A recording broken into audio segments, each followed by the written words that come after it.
How's everybody doing? What an honor to be here again, to be with you. I have been enjoying backstage, listening to all the exciting news and hearing the brilliant minds that have been sharing with you how to make things happen. And so I'm not going to add anything they're going to do, but I am going to talk to you about making you happen. Because when you make you happen, everything else starts happening. Back in 1989, now I'm going to learn how to use this. I normally have someone else that does this, but let's just, there we go. We're going to talk about seizing the moment, setting the field, and stepping into greatness. Everybody say, I've got to seize the moment. I have to set the field, and I'll step into greatness. Back in 1989, when I was 36, an epic movie came out, and the main character in the movie was 36 years old, and it was a season when I was wrestling with a whole lot of things in my own journey because having been raised in an Italian patriarchal family. Now, any Italians in the room? All right. For those of you that aren't Italians, I just tell you a little Italian story, okay? How many have ever watched the Vatican at Christmas or at Easter when the Pope comes out on the balcony and he goes like this to everybody? How many of you ever seen the Pope do this? Okay? First time I saw the Pope do that, I'm Italian. I grew up in an Italian family. My grandmother used to do this all the time. And so I said, man, look at what this guy's doing. Because when my grandmother would say this, she'd be saying, what do you want from me? What do you want from me? What do you want from me? I said, man, that Pope doesn't like anybody. And then when he was done, he went like this. He was saying, all you Italians, get off the lawn. But being raised in an Italian patriarchal setting, there is a presumption that you will fulfill the dreams and wishes of your father. If your dad is a man of broken dreams, his intention is for you to do what he never got to do. The challenge with that is that if your DNA isn't to do what he was intended to do, you end up frustrated because you're not given permission in that world to dream your own dream. Well, in 1989, I was at that place at 36 years old where I began to reflect on the fact that at 36 there were things I had not yet accomplished, and I was becoming my father, who was a man of broken dreams. And we ended up going to the movies one Friday night, and it was the release of Field of Dreams. Kevin Costner, Ray Kinsella, Amy Madigan. And I want to just use some quotes from that and talk to you about some concepts that I think are very powerful and compelling that will help make you happen, invite you to step into greatness. As individuals and as a corporation now moving into your 5th year, it's getting exciting. Anybody think it's getting exciting? There's a quote in Field of Dreams where Ray has bought the farm, not literally, he bought the farm, and he and his wife are talking, and the voice has said, if you build it, he will come. And Annie says, if you build what? He'll come. Who's going to come? And Ray says, he didn't say. So I want to talk to you first and foremost about defining moments. Because a defining moment is a point at which your essential nature is identified and your character is identified. It can be applied to an individual or a group. We all experience defining moments. Not only that, a defining moment is a convergence point. It's a point at which all of the end result of everything you want comes into alignment within and without, and a center of attraction is established deep in the core of your being, both as an individual and the collective group you're sharing a dream with. It's a convergent point. And a convergence point is a moment when a deep stirring, a deep inner voice calls and grips the one and the many and demands a saying in how to proceed into the future, into what wants to unfold and what wants to emerge. It represents a value shift. One of the things that you're going to begin to hear in the 21st century from leadership specialists is that the way we lead is going to change. It's not going to be a race to the top. It's going to be a race to the bottom, especially in selling, because ultimately selling is serving. It's a way to come alongside people and invite them to become and have and be and do everything they've wanted. So as someone who is presenting them with something, you want to always remember that servant leadership, as Robert Greenleaf taught it, is the most impactful, motivational way to bring people into their desired outcomes. The thing is now, what Robert Greenleaf said in a seminal fashion in the 1980s and 1990s after he left AT&T and began to hang out with college students that were deeply disillusioned, he began to open up to many systems all around the world of leaders a way to look at their organization as a learning organization. And if you know anything about Peter Senge and the fifth discipline, that's become quite the thing. But where servant leadership is going now is about people that can tap into a core awareness of what wants to emerge in their life and in the lives of those they touch. And in responding to that deep core sense of what wants to happen, you begin to create the future and create a world other people want to belong to. None of you are here by accident. However you got here because there was a defining moment. There was something inside you that was corresponding to something that came to you, and in that moment you made a decision because something inside you says, this is part of my DNA. Anybody can say that? All right. And so, I just pressed the wrong button. See, so let's get a reality check for just a moment. There comes a moment in the movie where Ray Kinsella says, he's lying in bed, it's midnight, he's sitting up, his wife is half asleep, she turns over, he's sitting up, and she says, did you hear the voice again? He says, no. She said, well, what's the problem? He says, I'm 36 years old. I love my family. I love baseball.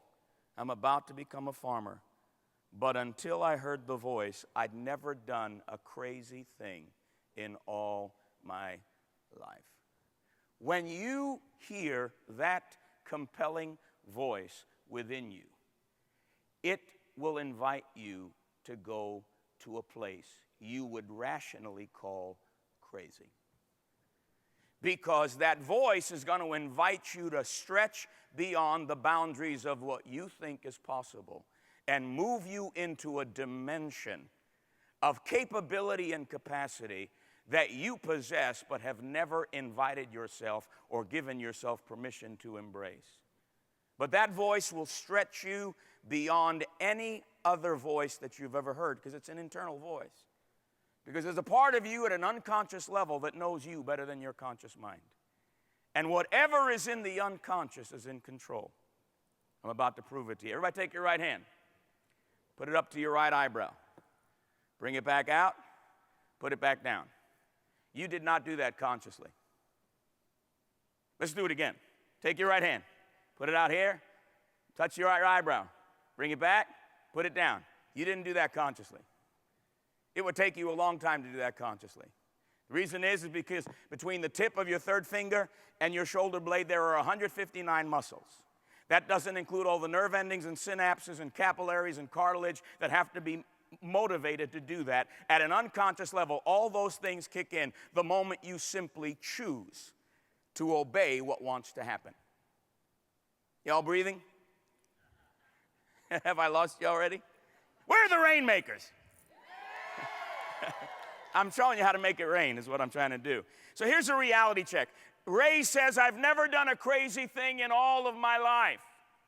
I've never stepped outside the box of my limitations. I've never gone beyond the perceived boundaries of the way I've defined myself, or maybe the way other people have defined me. Here's a reality check. There are people and organizations that never achieve their potential, even though greatness is inherent within them.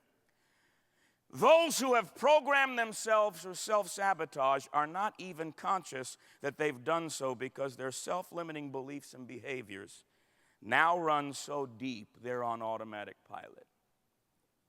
Anything you choose, and life is a series of choices that reduces your possibilities for success, for happiness, for growth, for accomplishment, and well-being, is self-limiting and self-sabotaging, self-defeating. Lasting dreams will compel you to step into greatness, because they're built on creating a world everyone wants to belong to. They're greater than what's in it for me dreams. They're built on what's in it for the greater good. Because you have the opportunity, when you tap into what wants to emerge, to discover what's in it for everyone that I touch in life. Because that's about legacy building and serving what wants to unfold and meeting people at a level of their potential when they don't even know it yet. But because you've said yes to that inner compelling pull, you have woken up to a level of inviting them to a place they've never been to themselves. Sound exciting to anybody in the room? Before it's all over, we're going to do a little NLP exercise. I'll borrow something from Tony Robbins, even though I've got a certification at every level Tony's got. I'll do a stepping into greatness little thing for you to walk into in a little while. But here's another quote from the movie. Ray says to Annie, "I think I know what 'if you build it, he will come' means." Annie says, "Oh, why do I not think this is such a good thing?" Ray says, "I think it means if I build a baseball field out there, that shoeless Joe Jackson will come and play ball again." And Annie says, "You're kidding." And Ray says, "Uh-uh." And she says, "Wow." Ray says, "Yeah." And he says, "You're kidding." She thinks he's crazy. Wake-up calls, if there's a call, there's got to be a caller. If there's a caller, there has to be a voice. And it's a voice inside you. And when you get a wake-up call and you respond to that wake-up call, it taps into your truest motivation, your heart's sincerest desires, and it taps into what you truly want to do. I have spoken to multiplied tens of thousands of people on every continent, and the one question that most people have a difficult time answering, and they come up with all these complicated reasons why they can't answer it. And it is the key, I believe, to moving into what you were intended to do, be, and have. And the question is, what is it that you really, really, really, really, really want? 5 reallys. Because I invite people to get ruthlessly honest and give themselves permission to identify what we call in NLP their core criteria. Tap into their core values. Tap into their core passion. And get them to become honest enough without censoring themselves in a world that by the time they were 18, they were negated millions of times and only affirmed about 2,000 times. So their preconditioning in their unconscious is to believe less about who they are than more. And getting people to a place where they can identify what they really, really, really, really, really want requires ruthless honesty with yourself and giving yourself permission to give voice to the thing that so burns in your heart that even if everyone else thinks you're crazy, you refuse to violate your internal integrity because Sammy Davis had it right. Whether I'm right or whether I'm wrong, whether I find a place in this world or never belong, I've got to be me. I've got to be me. And there comes a point in your journey where, like Ray, you discover you're out in a cornfield or wherever it is that you bought, that you were believing something could happen, where the very context in which you're in invites you to do something so out of the box that it doesn't fit in the place where you are. Anybody ever been there? And the thing about that is that you've got to tap into your innovative and creative ability and begin to realize that something inside you is calling you and asking you some questions. If you're standing in the middle of a cornfield and you hear a voice that says, "If you build it, he'll come." And you know the end of the story. It's Ray's own voice wanting to bring a healing between him and his father. Because oftentimes in our journey, the thing that prevents us from going forward are relational wounds that hinder our capacity to connect with people that are coming into our life now.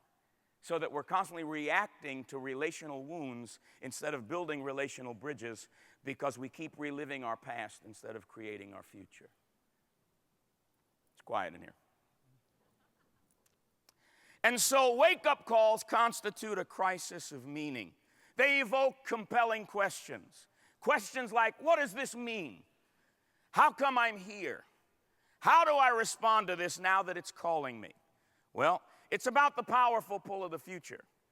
A powerful pull from the future requires a compelling dream and a vision that can pull individuals and organizations into their desired and intended future that wants to emerge. We're not talking about making something up here. We're talking about cooperating with something that's already inside you that may have been hidden and buried for so long until a wake-up call comes and you discover there's something in you that you've never given voice to before.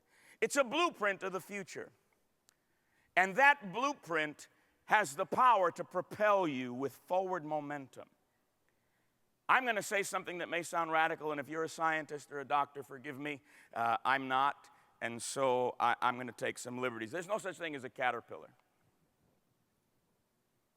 A caterpillar is simply a creature that is on the way to becoming what it was always intended to be. Because a caterpillar does not respond to external stimuli based on its crawling capability. Inside every nucleus of every gene in every cell of that caterpillar is the blueprint of wings and flight. And therefore, a caterpillar can spend all of its time crawling until it comes to a place where it taps into its desire to fly, and then it discovers that the same suction cups at the bottom of its tentacles that can hold it in the horizontal can support it in the vertical, and it finds a tree, and it begins to go up that tree, and it gets out on a limb, and the air up there is a lot different than the air down there. And when it looks, it says, oh my goodness, this is a much more inspired viewing point from which to interpret my reality. Now what do I do? What you do now is you reinvent yourself and spin yourself into a dream chamber called a cocoon, and you take every part that worked to get you there, you deconstruct it, reconstruct it, and when you're ready, you break out of your dream chamber and you spread your wings and you sing R. Kelly's I Believe I Can Fly.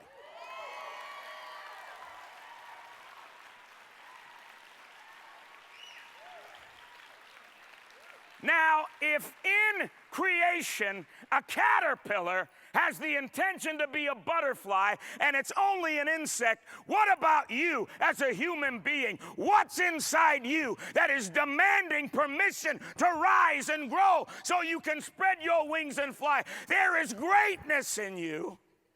And if you'll just give yourself permission to be crazy enough to listen to that deep voice that says, do not define yourself by where you are.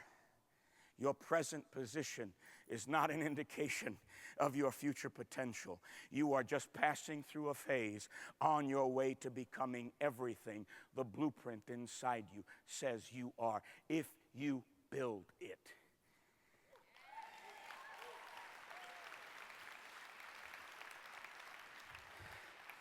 And so, say this, set up the field. Say it again. Say it again. So what does Ray do?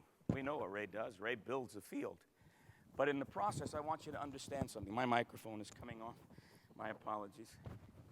But in the process, Ray levels a portion of the cornfield and builds a baseball diamond. And stuff starts happening. David Bohm was the heir apparent and protege of the late Albert Einstein. David died in the 90s. But David, in his exploration of the quantum physical world, became a philosopher and began to realize, he began to see keys as it related to the human condition and human potential. And David made this statement. He said, we're all connected through and operate within living fields of thought and perception, which he called the general field of all mankind. So there are three fundamental shifts. I want you to write these down that you have to make if you're going to set up your field, your dream field, your field of dreams, respond to that call, and step into greatness. Number one, you've got to shift from seeing the world as a bunch of separate, disconnected things to a universe that is totally related in every single way. Secondly, if everything is related, then everything is connected. And you are connected to everything.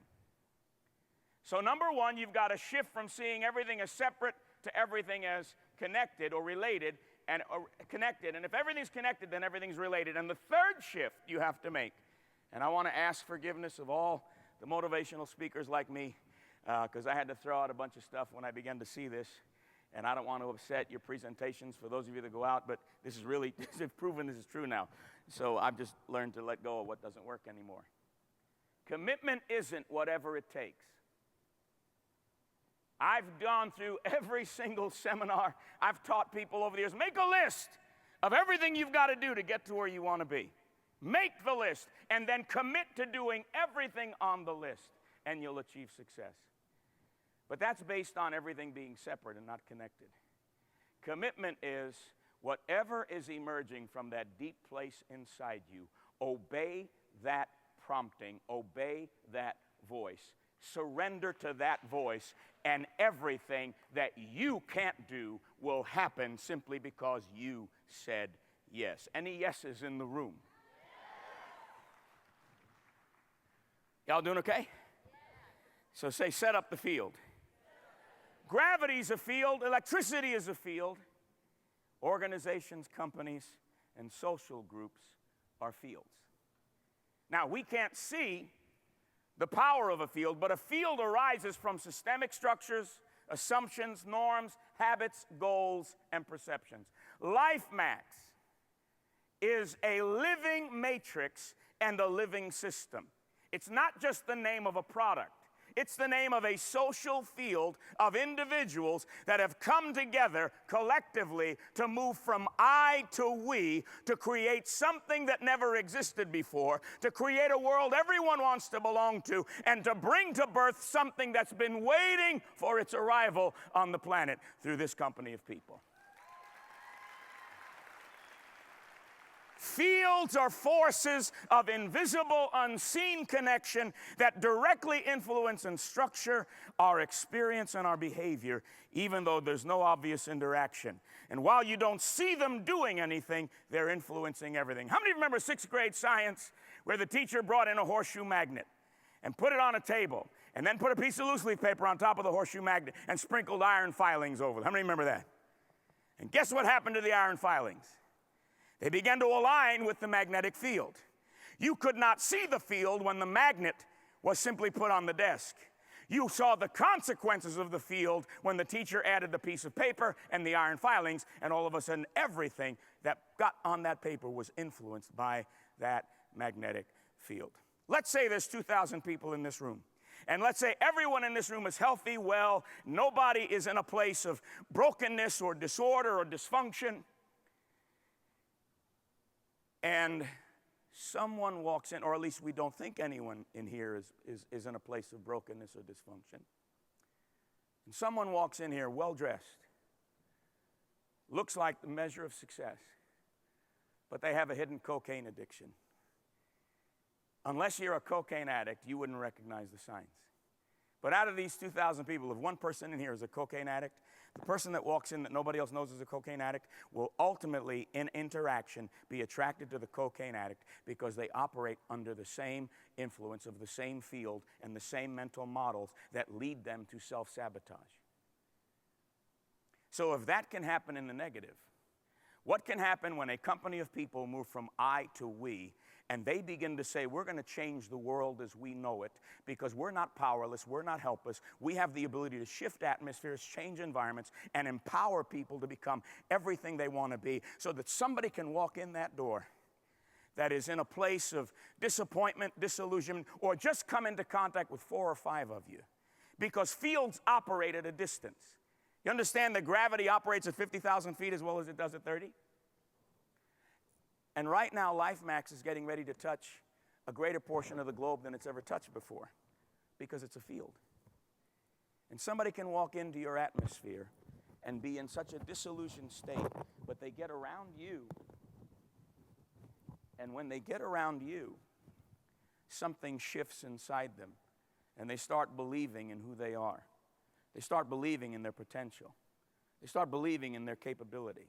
You don't even have to say anything, because it's so set in the field by all the front loading you've done, by building your relational capacity and coming together and sharing a common belief and common values and sharing core criteria about what it takes to create a world everyone wants to belong to, that they won't be able to give you words, but they'll walk in and say, I feel like something in me just woke up. They came into the field that is intentionally being set. That field is called Lifemax. But Lifemax isn't just a name, it's a company of people. It's not just an organization. It's flesh and blood human beings that are creating a reality that can change the world as we know it.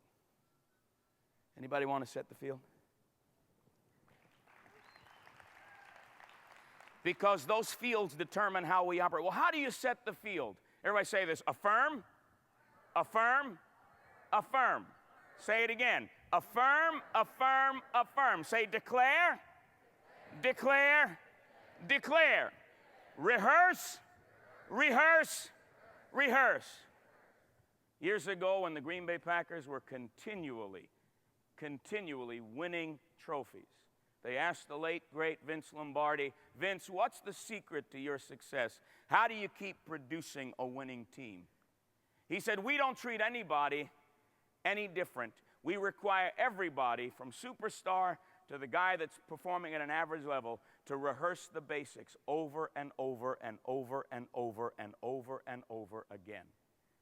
And when you can get to a place where you know what the basic keys are to the success of your business, both individually and collectively, and you, like the guy that wants to be or the gal that wants to be a master in Kung Fu, you do the basics over and over and over again, and you hit moments of a lift, and you go from here to here, and then you want to get to the next one, but in order to get to the next one, you got to keep hitting the same things that got you there. And during that plateau season, don't give up. Just keep doing what has already proven to get you there, and at a moment when you don't realize it, you will actually double your next one, and you'll enter into a quantum leap, because you just keep setting the field and energizing what's going on in you and around you.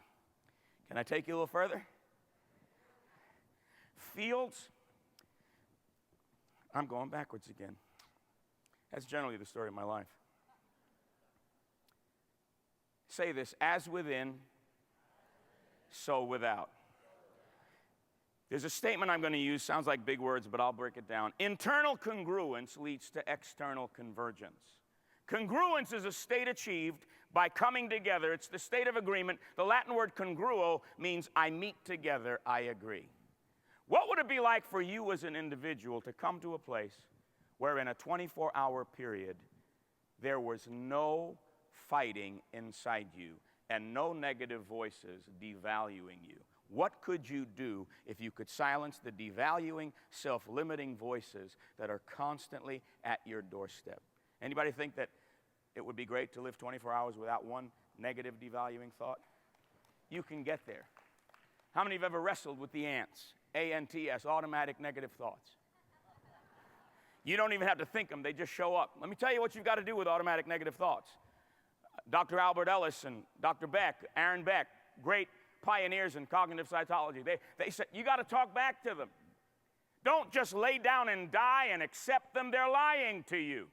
You've got to learn to say, when that thought says, you're a failure, you'll never amount to anything, excuse me, that is a lie. I've got plenty of successes that got me this far, and I'm going to keep on going. And you've got to continue to affirm and declare and rehearse the greatness inside you until those voices have no longer any room to manipulate you or get in the way of your future. You've got to come to a place of congruence on the inside where everything comes into agreement, where, as educational brilliant specialist, Dr. Donna Markova, says you get to a place where there are no enemies within. All you've got is allies. Every part of you was working together. We call it internal integrity. The word integrity means whole. And when everything inside is in a state of internal integrity, you experience external integration. When everything is working together and coming together on the inside, everything works together on the outside. And the law of attraction begins to kick in. Internal integrity is an alignment of everything you think, say, do, and feel. And that's called congruence. Congruence is when everything comes together in alignment. Confluence means now it starts flowing together, and convergence means everything comes together. Are you breathing? And so, when there is internal congruence, you start experiencing alignment, and then you start having these experiences that we call meaningful coincidences. It's really a term that comes from the word synchronicity. Dr. Carl Jung, the famous depth psychologist, Swiss psychiatrist, coined the phrase synchronicity. A synchronicity is from two words, syn meaning joined in the Greek and chronos meaning time. A synchronicity is therefore a bond or connection that happens in a timely way. A correspondence between two things that's suddenly made clear. The unifying connection was always present. However, an immediate and meaningful coincidence makes it visible in the here and now. How many of you have had the experience of waking up, thinking about a person you haven't talked to or seen in years, and then within a matter of hours you run into them or they call you on the phone? There's a reason that happens. And the reason is tied to something you are making meaning of inside you that's really very, very important. Watch this. There's another quote. Remember Dr. Archibald Moonlight Graham in Field of Dreams, Burt Lancaster. And Ray Kinsella tried to convince him that he needed to come to Iowa and play ball. Yeah, we got some Iowans here. And here's something that Archibald Moonlight Graham says to Ray Kinsella. Well, you know, I never got to bat in the major leagues. I would have liked to have had that chance, just once, to stare down a big league pitcher, to stare him down, and just as he goes into his windup, wink. Make him think you know something he doesn't. That's what I wish for.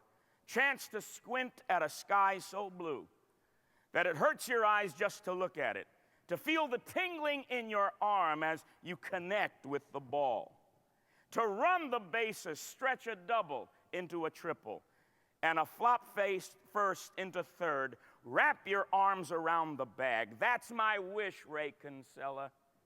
That's my wish. And is there enough magic out there in the moonlight to make this dream come true? And Ray invites him to an experience of synchronicity. And when he gets to the cornfield in Iowa, even though Ray's brother-in-law doesn't see the game going on, anybody who's tapped into the field sees their hidden potential unfolding before their eyes, and they say, I was born for this, and they cross a line and step into greatness and begin to live out a dream that no one ever gave them permission to before. You're not here by accident.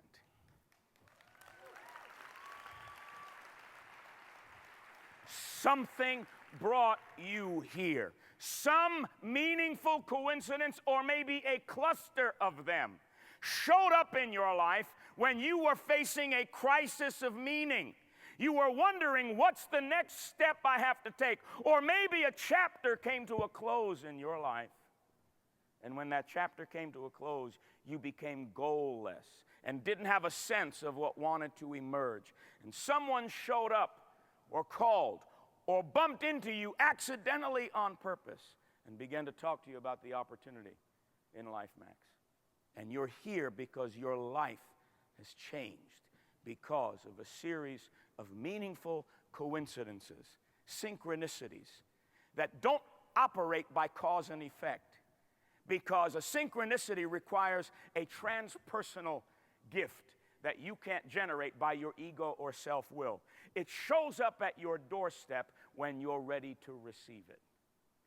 Robert Greenleaf said, "One gets what one is ready for, what one is open to receive."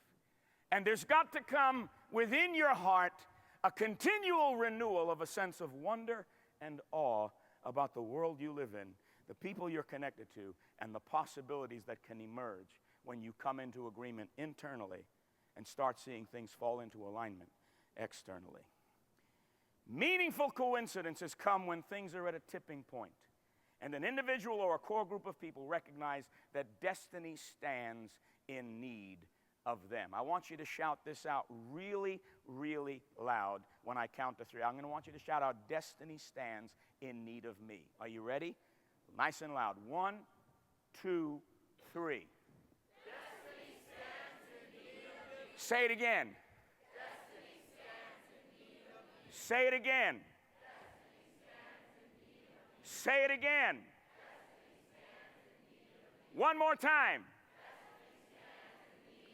Why 5 times? Because they've proven that it takes at least 5 declarations or affirmations for your unconscious to begin to believe you're serious about what wants to emerge. So when you start making your affirmations, make sure you say them no less than 5 times each time you say them, because you're retraining your brain from an unconscious level to set you up to get to where you want to go based on the powerful pull of the future that's inside you. When destiny stands in need of you, you become a vanguard individual and a vanguard company, and you create the tipping point then that causes you to be able to choose to step into greatness and then invite others to make the same step.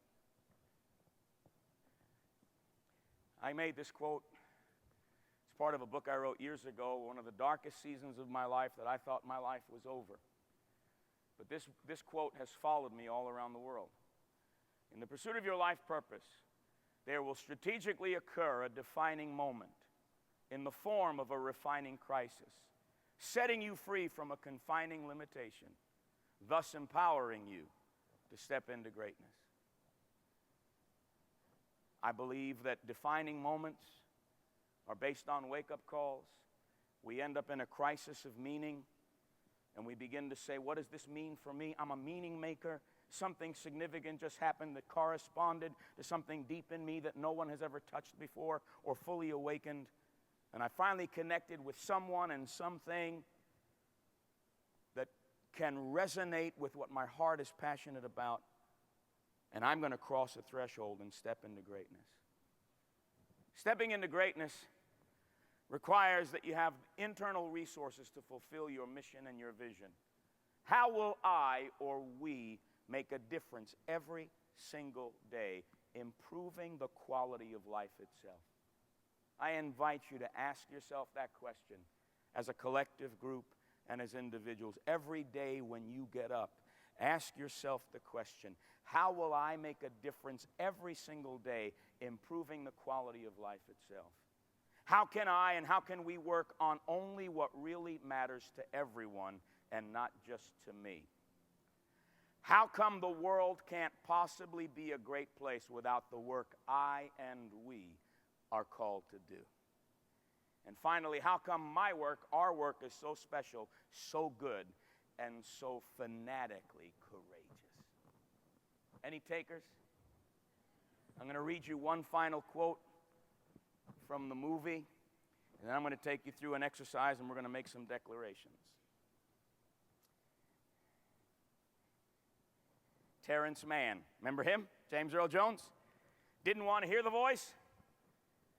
And at one point, they're at the Yankee Stadium, and he hears the voice, and he tries to silence it. But when the voice starts calling, it doesn't just call you, it calls everybody else that's part of the dream. So it happens simultaneously because it's not cause and effect. Because in the realm of the timeless and the transpersonal, there's no need for cause and effect. It all happens at once. And the voice starts talking because it's an idea that's ready to be born. Something wants to emerge. Something wants to unfold. And you just happen to be in the place where you're receptive to it, and you're going to now be a part of it because you're going to shift an atmosphere and change an environment because you're destined to be a rainmaker. Any rainmakers in the room? And so Terrence Mann slams the van door because Ray Kinsella has asked him, "You heard the voice?" And he said, "No." He goes like this, and he almost runs him over at the stop sign in the middle of Manhattan. And he said, "What'd the voice say?" And Terrence Mann's trying to walk away. And finally he says, "Go the distance." And so he gets back in the truck.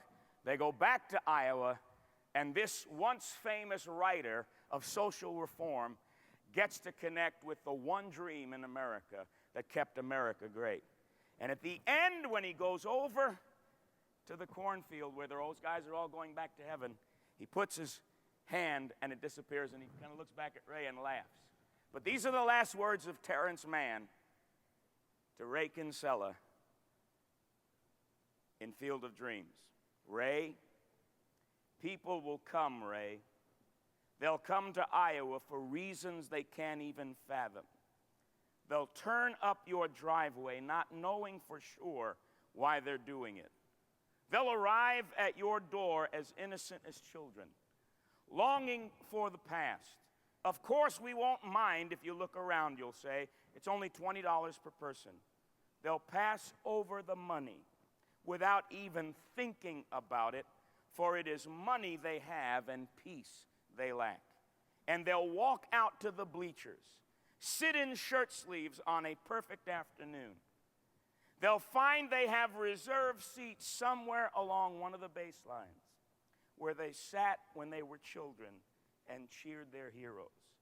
And they'll watch the game, and it'll be as if they dipped themselves into magic waters.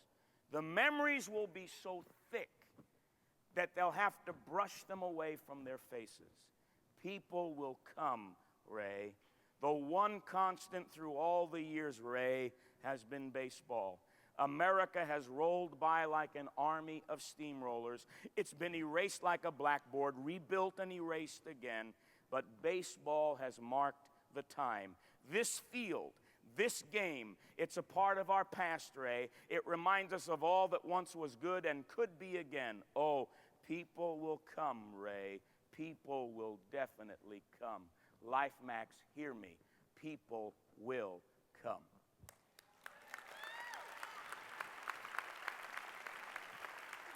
And they're going to come not simply because of the product. And it's an amazing product. It has dropped my cholesterol 40 points. It's an amazing product. But they're going to come for the experience of the experience of the experience of Lifemax in its vision, its mission, its intention, and its purpose. And they're going to learn how to dream again, because you're going to invite them to step into greatness, because you're going to help them recognize that inward voice and not let fear and insecurity deny their destiny or get in the way of their future. And you're going to invite them to recognize that in the crisis of meaning they're going through, they're being re-identified and transformed and renewed. And they're going to move from being a caterpillar to being a butterfly and spread their wings and fly. And they're going to cross a threshold into a wide open door of opportunities, because you responded to the call. You set the field, and you crossed the threshold ahead of them to make it safe for them to have the courage to do the same.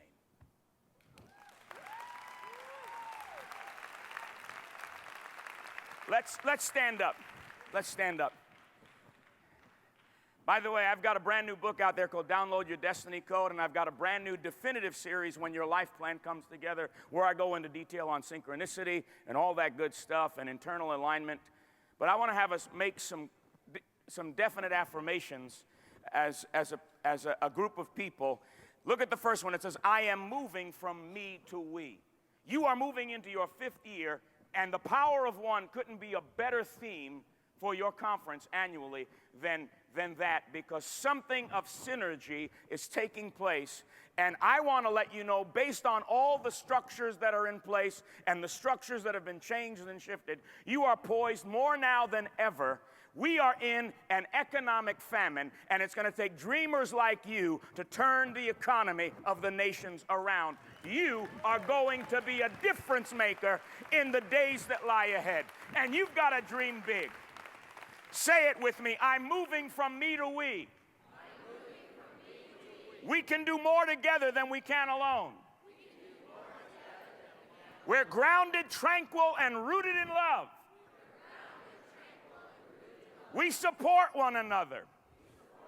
We believe in one another. We're fully alive. We honor and embrace our innovation and creativity. We influence outcomes and create the future by the wise choices we make.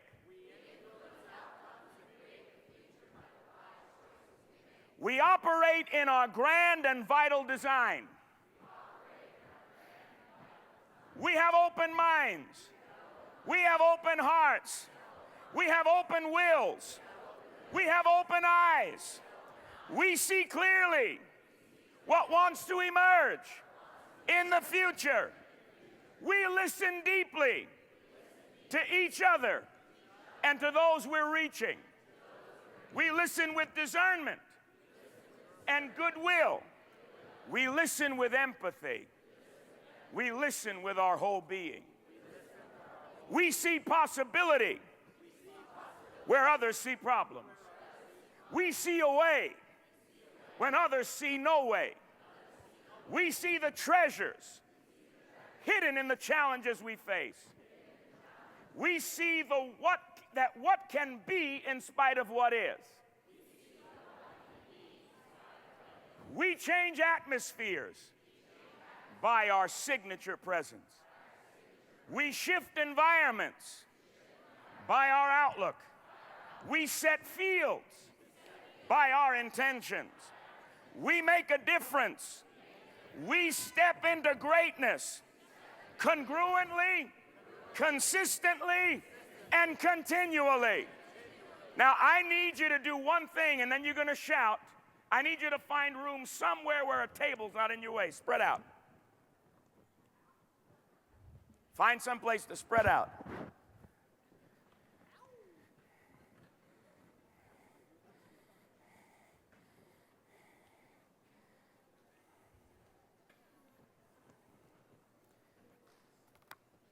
About 2 feet in front of you, I want you to see an imaginary line.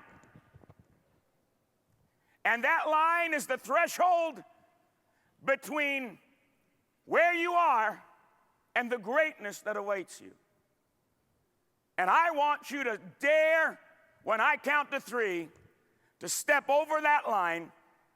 And on the other side of the line, I want you to see a circle, a canister that's filled with liquid gaseous materials like green colored gas and blue gas, and the blue can be your divine aspirations, the green can be your creativity and innovation, and I want you to put your favorite music in that canister. I want you to fill that canister with every possible motivating thing: sight, sound, touch, taste, and smell. You can do that very quickly because this is not a conscious process. Your heart already knows. It's just across the line in a cylinder made just for you called your circle of excellence. And I'm going to count to 3, and you're going to step into it, and I promise you, you're going to sense something shift inside you. And when it shifts inside you, I want you to give the biggest shout that you can and say, I'm stepping into greatness. Think you can do that? Yes. We'll count to 3. How many of you can see your cylinder, your circle of excellence? How many of you can see it? How many of you got your music playing? How many of you got your colors in there with all your virtues, your core criteria? You ready? 1, 2, 3.